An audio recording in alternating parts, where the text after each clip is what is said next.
بسم اللہ الرحمن الرحیم۔ آج کا ہمارے مضمون کا عنوان ہے تعطیلات کا پروگرام، یا پھر آپ اس سے موسم گرما کی تعطیلات بھی کر سکتے ہیں۔ تو یہ میں اوپر لکھ بھی دیتی ہوں، موسم گرما کی تعطیلات یا پھر تعطیلات کا پروگرام۔ تو یہ جو دو عنوان ہیں اس پر آپ مضمون بھی لکھ سکتے ہیں، یہی والا ایک مضمون۔ فراغت سے دنیا میں دم بھر نہ بیٹھو، اگر چاہتے ہو فراغت زیادہ۔ یعنی کہ اگر تم اپنی زندگی میں فراغت چاہتے ہو، تم چاہتے ہو کہ تم فارغ ہو کر بیٹھنا چاہو، تو پھر اس کے لیے تم ایک منٹ بھی فارغ نہ بیٹھو۔ یعنی کہ اگر آپ اپنی زندگی میں ایک ہی بار ترقی کر لیں گے یا پھر کچھ آپ کے پاس موجود ہوگا، تو اس کے بعد آپ باقی کی زندگی جو ہے وہ آرام سے بھی گزار سکتے ہیں۔ اور دوسرے یہ کہ اگر آپ چاہتے ہیں کہ آپ فارغ ہوں، تو اس کے لیے آپ کو اپنی جوانی کے جو ایام ہیں وہ کام کرنا پڑے گا، محنت کرنی پڑے گی۔ اب آتے ہیں انسانی فطرت کی طرف۔ جب انسان مسلسل کام کرتے کرتے اکتا جاتا ہے، تنگ آ جاتا ہے اور بوریت محسوس کرنے لگتا ہے، یعنی کہ بور ہونا شروع ہو جاتا ہے، تو اسے فرصت اور فراغت کے لمحات کی تلاش ہوتی ہے۔ پھر اسے ایسے لمحوں کی تلاش ہوتی ہے جب وہ فارغ بیٹھے اور فراغت یعنی کہ بالکل فارغ لمحے جو ہیں وہ اس کی زندگی میں ہوں، وہ ان لمحوں کی تلاش میں رہتا ہے۔ یہ انسانی فطرت ہے، یعنی کہ انسان کے اندر یہ فطرت موجود ہوتی ہے۔ فرصت اور فراغت کی یہ لمحات انسان کو از سر نو تازہ دم بنا دیتے ہیں۔ تو وہ کہتے ہیں کہ فرصت کے یعنی کہ فارغ ہونے کے یہ جو لمحات ہوتے ہیں، فری ہونے کے یہ جو لمحے ہوتے ہیں، یہ انسان کو از سر نو نئے سرے سے جو ہے وہ تازہ دم کر دیتے ہیں۔ اس بنا پر دن رات پڑھائی میں جان کھپانے والے طلباء کے لیے چھٹی کا تصور نہایت خوشگوار ہوتا ہے۔ اسی بنا پر یعنی کہ اس وجہ سے ایسے طلباء و طالبات جو کہ دن رات پڑھائی میں اپنی جان کھپاتے ہیں، ان کے لیے جو ہے وہ چھٹی کا تصور، جب چھٹی کا خیال آتا ہے یا چھٹی آتی ہے، تو وہ ان کے لیے بڑا خوشگوار سا ہوتا ہے۔ چنانچہ جمعہ کی چھٹی اور دوران سال کی دوسری چھٹیاں انہیں بڑی ہی محبوب ہوتی ہیں۔ تو لہٰذا جو جمعے کی چھٹی ہوتی ہے، یہ والی چھٹی، اور سال کے دوران جتنی بھی چھٹیاں ہوتی ہیں، جو 2.5 ماہ کی یا 3 ماہ کی جو گرمیوں کی چھٹیاں ہوتی ہیں، وہ انہیں بڑی پیاری ہوتی ہیں۔ وہ نہایت بےتابی سے، بڑی بے چینی سے جو ہے وہ ان چھٹیوں کے لیے چشمے براہ ہیں، یعنی کہ ان کی راہ دیکھ رہے ہوتے ہیں۔ چھٹیوں کا اعلان۔ ہمیں اس سال 15 جون سے 2.5 ماہ کی چھٹیاں ہوئیں۔ وہ کہتے ہیں کہ 15 جون سے لے کر 2.5 ماہ تک ہمیں جو ہے یہ چھٹیاں، یعنی کہ 15 جون کو ہماری چھٹیاں شروع ہوئیں اور یہ 2.5 مہینوں کے لیے ہوئیں۔ چپراسی جب ہماری جماعت میں چھٹیوں کا آرڈر لے کر پہنچا تو ہم فرط مسرت سے جھوم اٹھے۔ چپراسی جو ہے جب وہ ہماری کلاس میں داخل ہوا اور اس نے کہا کہ بھئی چھٹیاں شروع ہو گئی ہیں اور ان کا جو آرڈر ہے وہ پاس ہو چکا ہے، تو ہم فرط مسرت سے یعنی کہ خوشی سے ہم لوگ جھوم اٹھے۔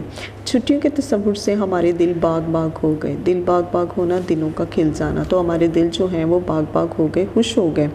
جماعت میں بیٹھے ہی بیٹھے چھٹیوں کے پروگرام بننے شروع ہو گئے۔ اب ہم نے اپنی کلاس میں بیٹھ کر، اپنی جماعت میں بیٹھ کر چھٹیوں کے پروگرام بنانے شروع کر دی کہ ہم کہاں جائیں گے اور ہم کیسے اپنی چھٹیاں گزاریں گے۔ اساتذہ اکرام نے چھٹیوں کا کام دیا۔ آخری پیریڈ میں ہمارے انچارج صاحب نے تعطیلات کا زمانہ بہتر طریقے سے گزارنے کے لیے بہت سی مفید باتیں بتائیں۔ تو وہ کہتے ہیں کہ آخری جو ہمارا پیریڈ تھا، سب سے اینڈ والے پیریڈ میں ہمارے انچارج جو ہیں، انہوں نے تعطیلات کا زمانہ، یعنی کہ جب آپ کا جو چھٹیوں کا جو دور ہے، آپ اسے کیسے بہتر طریقے سے گزاریں گے، تو اس کے بارے میں انہوں نے ہمیں کچھ فائدہ مند باتیں بھی بتائیں۔ اس دن چھٹی معمول سے پہلے ہی کر دی گئی تھی۔ تو یہ جو دن تھا، اس میں چھٹی جو ہے وہ پہلے کر دی گئی، یعنی کہ وقت سے پہلے ہو گئی، اور ہم نے 2.5 ماہ کے لیے اسکول کو خیر باد اللہ حافظ کہہ دیا، اور ہم اپنے بستے بغل میں داب کر خوشی خوشی گھروں کو چل دی۔ تو بغل میں دابے ہم نے اپنے بستے جو ہیں وہ بغل میں دابے یعنی کہ بازوؤں میں رکھے اور گھر کی طرف چل پڑے۔ ہماری مسرت کا، ہماری خوشی کا کوئی ٹھکانہ نہیں تھا۔ چھٹیوں کا پروگرام، چونکہ میں انگریزی اور حساب میں کمزور ہوں، انگلش اور میتھ میں جو ہے وہ میں کمزور ہوں، مجھے اس میں مکمل عبور نہیں ہے، اس لیے میرا اس سال لاہور سے باہر جانے کا پروگرام نہیں تھا۔ لہٰذا میں نے یہ پروگرام بنایا کہ میں لاہور ہی رہوں گی، میں یہاں سے باہر نہیں جاؤں گی۔ تو لڑکیاں جو ہے وہ گھی کا استعمال کریں گی اور لڑکے جو ہیں وہ گاں کا۔ اس کے لیے خیال یہ تھا کہ گھر بیٹھ کر ان مضامین کی کمزوری کو رفع کروں گا یا پھر رفع کروں گی۔ تو وہ کہتے ہیں کہ میرا یہ خیال تھا کہ میں گھر بیٹھ کر یہ جتنے بھی مضامین ہیں جس میں میں کمزور ہوں، میں انہیں دور کرنے کی کوشش کروں گی اور دوسرے مضامین کو بھی وقت دوں گی۔ یا پھر یہاں پر چونکہ گا کا ذکر ہے تو دوسرے مضامین کو بھی وقت دوں گا، لیکن اس کے ساتھ ساتھ میرے ذہن میں سیر و تفریح کا ایک مختصر سا پروگرام بھی تھا۔ تو کہتے ہیں اس کے ساتھ ساتھ میرے ذہن میں جو ہے وہ ایک پروگرام اور بھی چل رہا تھا، اور وہ سیر و تفریح کا تھا کہ سیر و تفریح جو ہے اس وہ بھی کیسے کی جائے تاکہ تعلیم کے ساتھ ساتھ تفریح طبع کا سامان بھی ہو جائے۔ تو وہ کہتے ہیں کہ تعلیم کے ساتھ ساتھ جو ہے تفریح طبع یعنی کہ تفریح کرنے کا جو سامان ہے وہ بھی ہو جائے۔ چنانچہ میں نے اپنے دوست محمد ارشد کو اپنے ہاں آنے کی دعوت دی۔ تو وہ کہتے ہیں کہ میں نے جو ہے وہ اپنے دوست کو محمد ارشد جس کا نام تھا، میں نے اسے دعوت دی کہ وہ میرے ہاں تشریف لائے۔ اس طرح ہم ان چھٹیوں سے بھرپور فائدہ اٹھانا چاہتے ہیں۔ تو وہ کہتے ہیں کہ اس طرح جو ہے وہ ہم چھٹیوں سے مکمل طور پر فائدہ اٹھانا چاہتے تھے۔ دوست کی آمد۔ میری دعوت پر میرا دوست لاہور میں میرے ساتھ چھٹیاں گزارنے کے لیے فیصل آباد سے میرے ہاں پہنچ گیا۔ تو وہ کہتے ہیں کہ میری دعوت پر میں نے اپنے دوست کو جو ہے دعوت دی کہ وہ میرے یہاں پر آئے۔ تو میرا دوست جو ہے وہ میری دعوت پر لاہور پہنچا، وہاں پر وہ جو ہے میرے ساتھ چھٹیاں گزارنا چاہتا تھا۔ لاہور سے فیصل آباد جو ہے وہ میرے پاس پہنچا۔ وہ بھی چونکہ جماعت دہم میں پڑھتا تھا، جماعت دہم میں یعنی کہ 10th کلاس میں میٹرک میں وہ بھی پڑھتا تھا، اس لیے ہم نے چھٹیاں اکٹھے گزارنے کا پروگرام بنایا۔ لہٰذا ہم سب نے پروگرام بنایا کہ ہم چھٹیاں جو ہیں وہ اکٹھے گزاریں گے۔ لاہور میں اس کی آمد کے 2 مقاصد تھے، اس کی آمد کے لاہور آنے کے 2 مقصد تھے۔ ایک تو وہ لاہور کے تاریخی مقامات کی سیر کرنا چاہتا تھا، لیکن ایک تو وہ چاہتا تھا کہ وہ لاہور کے جتنے بھی تاریخی مقامات ہیں ان کی سیر کرے، اور دوسرے وہ اپنی تعلیم کی کمیوں کو بھی پورا کرنا چاہتا تھا، اور وہ یہ بھی چاہتا تھا کہ اس کی تعلیم میں جتنی بھی کمیاں ہیں وہ انہیں پورا کرے۔ گویا ایک پنتھ 2 کاج، یعنی وہ ان چھٹیوں سے بھرپور فائدہ اٹھانا چاہتا تھا، یعنی وہ جو ہے وہ ان چھٹیوں سے بھرپور فائدہ مکمل طور پر جو ہے وہ ان چھٹیوں سے فائدہ اٹھانا چاہتا تھا۔ میرے دوست کی آمد سے میری مسرت دوبارہ ہو گئی، یعنی کہ میرے دوست کے آنے کی وجہ سے جو ہے میں بہت زیادہ خوش ہوا۔ اب روزمرہ کا معمول صبح کا پروگرام۔ ہمارا روزمرہ کا معمول تھا کہ صبح سویرے سورج طلوع ہونے سے کافی دیر پہلے بیدار ہوئے اور اپنے محلے کی مسجد میں نماز فجر ادا کر کے باغ جناح کی سیر کو نکل جاتے۔ کہتے ہیں کہ اب روزمرہ کا معمول تھا، یہ ہماری ایک روٹین میں شامل تھا کہ ہم صبح سویرے جو ہے سورج طلوع ہونے سے کافی دیر پہلے، سورج کے نکلنے سے کچھ دیر پہلے ہم لوگ بیدار ہوتے تھے، جاگ جاتے تھے، اور اپنے محلے کی مسجد میں نماز فجر ادا کر کے باغ جناح، یعنی کہ یہ باغ ہے جس کا نام ہے، تو باغ جناح کی سیر کے لیے ہم لوگ نکل جاتے۔ یہ باغ لاہور کے نہایت خوبصورت باغوں میں سے ہے۔ تو کہتے ہیں لاہور کے جتنے بھی خوبصورت باغ ہیں اس میں ایک یہ بھی بہت خوبصورت باغ ہے۔ صبح کی یہ سیر بہت پر لطف ہوتی ہے، صبح کے وقت ٹھنڈی ٹھنڈی ہوا کے جھونکے خوب لطف دیتے ہیں۔ کہتے ہیں کہ صبح کی یہ جتنی بھی سیر ہوتی ہے یہ بہت اچھی ہوتی ہے، اور جو ہمیں ٹھنڈی ٹھنڈی ہوا کے جو جھونکے آ رہے ہوتے ہیں یہ ہمیں بڑا لطف دیتے ہیں۔ رنگ برنگ پھولوں کی بہار قابل دید ہوتی ہے، قابل دید دیکھنے کے قابل۔ میر انیس نے منظر صبح کی خوب عکاسی کی ہے۔ تو وہ کہتے ہیں کہ میر انیس نے اپنے ان شعروں میں صبح کے منظر کی بڑی عکاسی کی ہوئی ہے، بڑے اچھے طریقے سے بیان کیا ہے۔ پھولا شفق سے چرخ پہ جب زار صبح، یعنی کہ آسمان پر جو ہے وہ شفق کی سرخی جو ہے وہ پھیلی اور پتہ لگ گیا کہ سورج جو ہے وہ اب نکلنے والا ہے، صبح ہونے لگی ہے۔ گلزار شب خزاں ہوا آئی بہار صبح۔ تو وہ کہتے ہیں کہ گلزار شب خزاں ہوا آئی، کہ ہمیں خزاں کے گزرنے کے بعد جو ہے وہ پتہ چل گیا کہ اب جو ہے وہ بہار آنے والی ہے۔ چنانچہ ہم کوئی گھنٹہ بھر سیر کا خوب لطف اٹھاتے اور یوں تازہ دم ہو کر تقریباً 7 بجے گھر واپس پہنچ جاتے۔ تو کہتے ہیں کہ ہم لوگوں نے گھنٹہ بھر جو ہے وہ سیر کا بڑا مزہ اٹھایا، بڑا لطف اٹھایا، اور اسی طرح سے جو ہے وہ تازہ دم ہو کر یعنی کہ فریش ہونے کے بعد ہم تقریباً 7 بجے گھر واپس پہنچ جاتے۔ گھر آ کر غسل کرتے، نہاتے، پھر قرآن مجید کی تلاوت کرنے کے بعد ناشتہ کرتے اور پورے 8 بجے پڑھنے کے لیے بیٹھ جاتے۔ اب تعلیمی کام کی طرف آتے ہیں۔ ہمارا تعلیمی کام تقریباً 12 بجے تک جاری رہتا ہے۔ تو وہ کہتے ہیں کہ ہمارا جو تعلیمی کام ہے یہ دوپہر 12 بجے تک ہمارا جاری رہتا ہے۔ اس دوران ہم چھٹیوں کا کام بھی کرتے ہیں اور پڑھائی میں ایک دوسرے کی مدد کرتے ہیں۔ چھٹیوں کا کام یعنی کہ جو لکھنے والا کام ہوتا ہے ہم وہ بھی کرتے ہیں، اور پڑھائی میں ایک دوسرے کی مدد بھی کرتے ہیں۔ یہ ایک عام تجربے کی بات ہے کہ اگر 2 ذہن اور پڑھائی کے شوقین طلباء اس طرح باہم مل کر پڑھیں تو ان کے لیے بے حد مفید اور کارآمد ہوتا ہے۔ تو وہ کہتے ہیں یہ ایک عام تجربے کی بات ہے، یعنی کہ ایک تجربہ یہ بھی ہوتا ہے کہ اگر دو ذہن اور پڑھائی کے شوقین طلباء، یعنی کہ دو ذہن، دو اسٹوڈنٹ جو ہیں، دو طالب علم جو ہیں وہ مل کر پڑھیں اور پڑھائی کے شوقین بھی ہوں، تو اس طرح جو ہے وہ پڑھنے والوں کو ایک دوسرے سے بہت زیادہ فائدہ ہوگا اور یہ بہت کارآمد بھی ہوگا۔ اس طرح ہم ایک دوسرے سے خوب استفادہ کرتے اور جذبہ مسابقت سے بڑھ چڑھ کر کام کرتے۔ اس طرح سے جو تھا ہم ایک دوسرے سے خوب استفادہ کرتے، یعنی کہ فائدہ ہمیں ایک دوسرے سے ملتا اور جذبہ مسابقت یعنی کہ ایک دوسرے کی مدد کرنے کا شوق بھی جو ہے وہ ہمارے اندر بڑھ چڑھ کر حصہ لیتا۔ اب آتے ہیں وقفہ کی طرف۔ 12 بجے پڑھائی سے فارغ ہو کر ہم غسل کر کے دوپہر کا کھانا کھا کر 2 بجے تک آرام کرتے۔ تو کہتے ہیں کہ 12 بجے پڑھائی سے فارغ ہو کر 12 بجے کے قریب ہم پڑھائی سے فارغ ہوئے، اس کے بعد ہم لوگوں نے غسل کیا، نہائے اور دوپہر کا کھانا کھا کر تقریباً 2 بجے تک ہم نے آرام کیا اور پھر نماز ظہر ادا کرتے۔ اس کے بعد آرام کرنے کے بعد 2 بجے تک آرام کرنے کے بعد ہم لوگوں نے ظہر کی نماز ادا کی۔ یہ وقفہ بھی جو ہے وہ بہت زیادہ ضروری تھا، اس سے انسان پھر سے تازہ دم ہو جاتا ہے۔ تو وہ کہتے ہیں کہ اس وقفے سے جو ہے وہ انسان تازہ دم ہو جاتا ہے اور وہ زیادہ مستعدی سے کام جو ہے وہ کر سکتا ہے، زیادہ مستعدی سے، زیادہ کوشش سے یا محنت سے جو ہے وہ کام کر سکتا ہے۔ اب آتے ہیں دوبارہ پڑھائی۔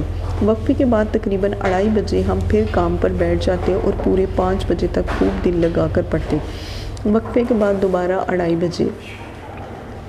بجے 2:30 کا ہے، تو وہ کہتے ہیں کہ وقفہ کرنے کے بعد ہم تقریباً 2:30 بجے تک جو ہے وہ کام پر بیٹھ جاتے ہیں اور پورے 5 بجے تک خوب دل لگا کر مل کر ہم پڑھائی کرتے ہیں۔ شام کا پروگرام، تاریخی مقامات کی سیر۔ ہمارا شام کا پروگرام نہایت دلچسپ ہوتا تھا۔ ہم نماز عصر ادا کرنے کے بعد لاہور کے تاریخی مقامات کی سیر کو نکل جاتے۔ شام کا ہمارا پروگرام جو ہے وہ بڑا دلچسپ ہوتا۔ ہم نماز عصر ادا کرتے اور لاہور کے تاریخی مقام کی سیر کی طرف نکل جاتے۔ چنانچہ اس تاریخی سیر کے مختلف دنوں میں ہم نے شالامار باغ کی روح پرور بہار دیکھی، یعنی کہ شالامار باغ جو ہے وہ اس کی روح کو جو ہے وہ دینے والی، لطف دینے والی یا روح پر اچھا اثر ڈالنے والی جو بہار تھی وہ ہم نے دیکھی۔ یہ باغ ایک منفرد حیثیت رکھتا تھا، یعنی کہ اس کی ایک الگ ہی حیثیت تھی۔ اورنگزیب عالمگیر کی تعمیر کردہ بادشاہی مسجد کا پرشکوہ منظر دیکھا۔ اورنگزیب عالمگیر کی تعمیر کردہ بادشاہی مسجد، یعنی کہ اس کی جو بادشاہی مسجد تھی، ہم نے اس کا پرشکوہ منظر دیکھا۔ اب علامہ اقبال ہے مگر اس نقش میں رنگے ثبات و دوام، جس کو کیا ہو کسی مرد خدا نے تمام۔ تو وہ کہتے ہیں کہ اس نقش میں آپ کو جتنے بھی رنگ نظر آ رہے ہیں، جتنے بھی نقش و نگاری نظر آ رہی ہے، بیل بوٹے نظر آ رہے ہیں، جس کو کیا ہو کسی مرد خدا نے، یعنی کہ کسی اللہ کے بندے نے جو ہے وہ اس پر انتہائی خوبصورت کام کیا ہے۔ قلعہ لاہور کا جاہ و جلال اور اس کے عبرتناک مناظر دیکھے۔ اس کا جاہ و جلال یعنی کہ اس کی شان و شوکت، اس کے جلال اور اس کے عبرتناک منظر جو تھے وہ سب ہم نے دیکھے۔ مینار پاکستان کو دیکھ کر تحریک پاکستان کی یاد جو ہے وہ دلوں میں تازہ ہوگی۔ جب ہم نے مینار پاکستان کو دیکھا تو تحریک پاکستان یعنی کہ پاکستان کے بننے کی جتنی بھی یاد تھی وہ ہمارے دلوں میں تازہ ہوئی، جہاں قرارداد پاکستان منظور ہوئی تھی۔ ہم نے کشتی میں جھیل کی بھی سیر کی۔ تو وہ کہتے ہیں کہ کشتی میں بیٹھ کر جو ہے وہ ہم نے جھیل کی سیر کی، وہاں پر بھی جو ہے ہم لطف اندوز ہوئے۔ نور جہاں کا مزار دیکھ کر بے ساختہ مرحوم کا یہ شعر یاد آ گیا۔ جب ہم نے نور جہاں کا یعنی کہ نور جہاں کا مزار دیکھا تو ہمیں جو ہے وہ بے ساختہ یاد آ گیا کہ ایک مرحوم شاعر تھے، تو مجھے اس کا شعر جو ہے وہ ایک دم سے یاد آ گیا۔ دنیا کو بھی یہاں شب کی سیاہی کا سما ہے، کہتے ہیں یہ آرام گاہ نور جہاں ہے۔